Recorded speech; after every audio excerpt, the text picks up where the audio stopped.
little bit different of a video. I will be ranking the tier 7 cruisers, and that's going to be tech tree and premium as well. And we're going to put them into a list here.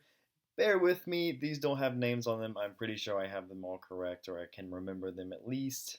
So without further ado, we're going to get it start off with the Baltimore here.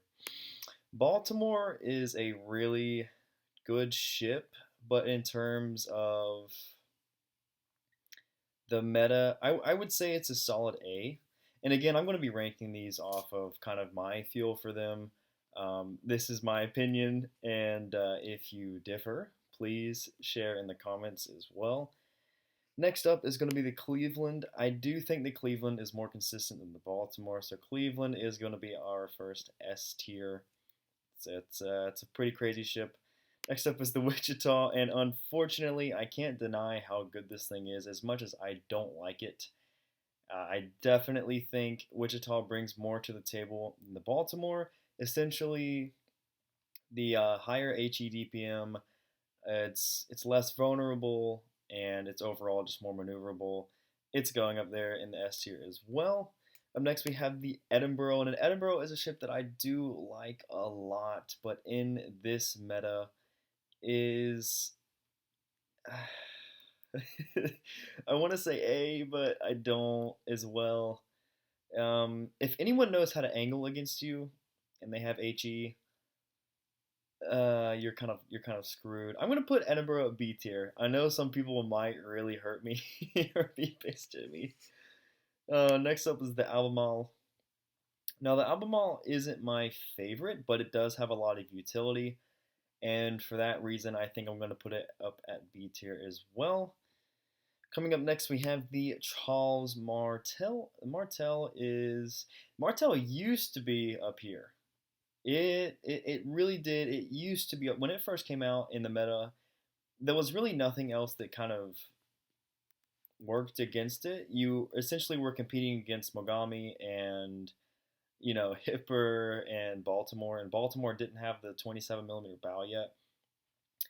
As of right now, I think I'm going to put Martell in the grand scheme of things at a high B if I could do that. I don't think it's A caliber. Um, ah, I don't know. I don't know. If it had a reload booster, it would be A for sure. But it does not. Here we're gonna go for the Hipper, and the Hipper is just a ship that I cannot put above B, especially with the next ship coming up. I'm gonna put Hipper at a C. I love this ship so much, but in this meta, it really gets hurt quite easily. And the reason why I'm putting it at C is so I can put the Prince Eugen, the premium better version, at B. It's Prince Eugen and Hipper are really good ships. They just don't really, they don't have radar. Like the ships that are going to be at S tier are going to be ships that can do a lot of everything. Hence the Cleveland has radar. Hence the Wichita has radar as well.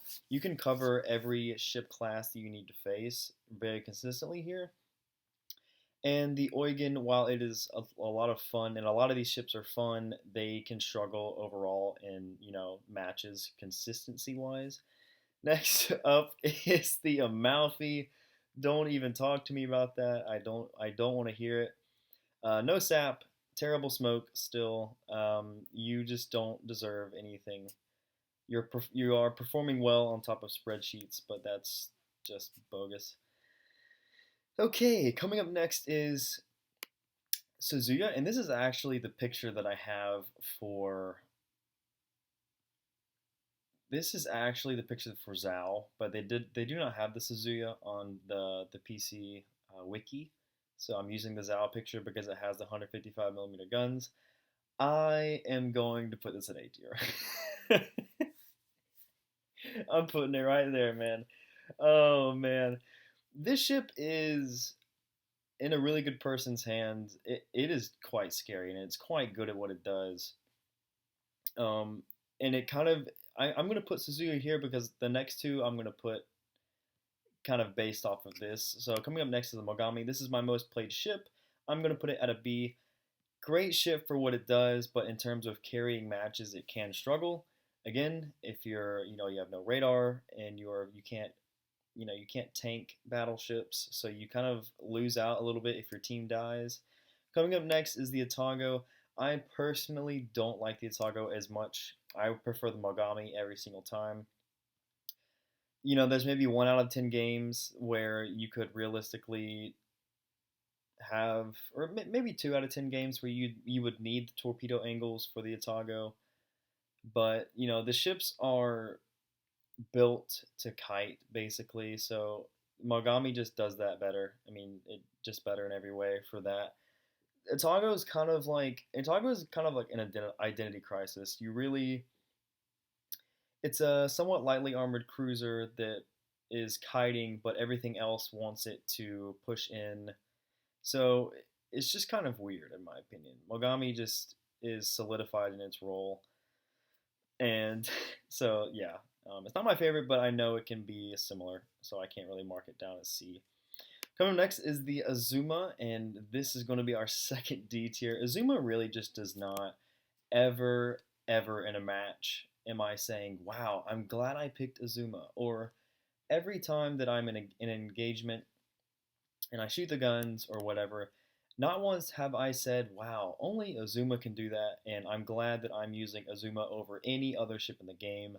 And that's just really the only thing I have to say about it. Some people may say it's good, but I would like to see the results first and say, well, you could have just done that with either one of these ships. So that's going to be where Azuma goes. Coming up next is the Chapayev, and the Chapayev recently, well, if it was way back when it first came out, it would easily be S tier. Um, with the radar, I kind of want to put it at A. I'm honestly not a big fan of the Chapayev and the Kutuzov anymore, but since it has the radar, I will put it at A.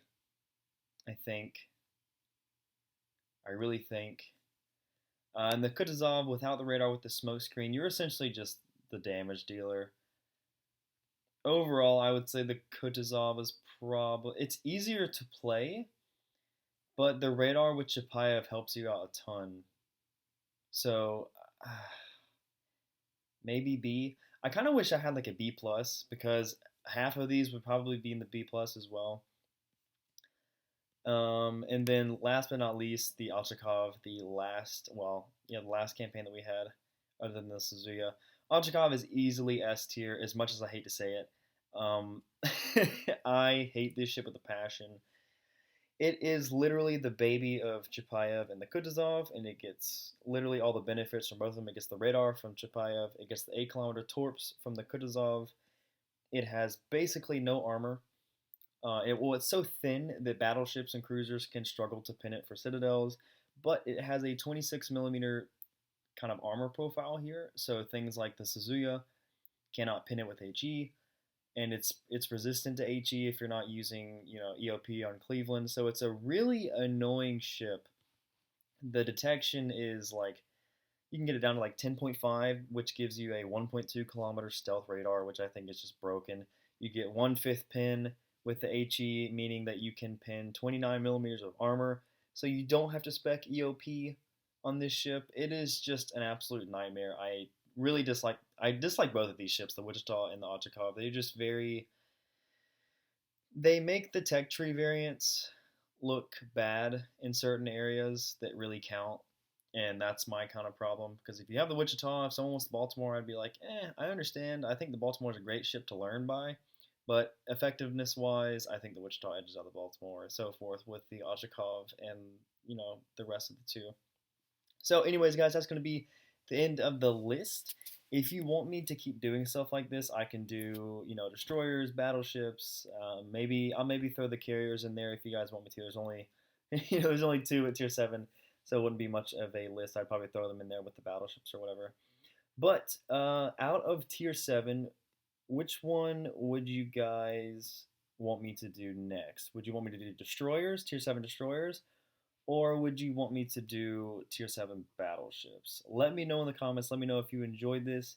And with that, this is going to be my list. Again, S tier is Cleveland, Wichita, and Otakov. Fight me in the comments. I don't care. I want to see what you guys think. And that is going to be it for the video, guys. Y'all take it easy. Peace.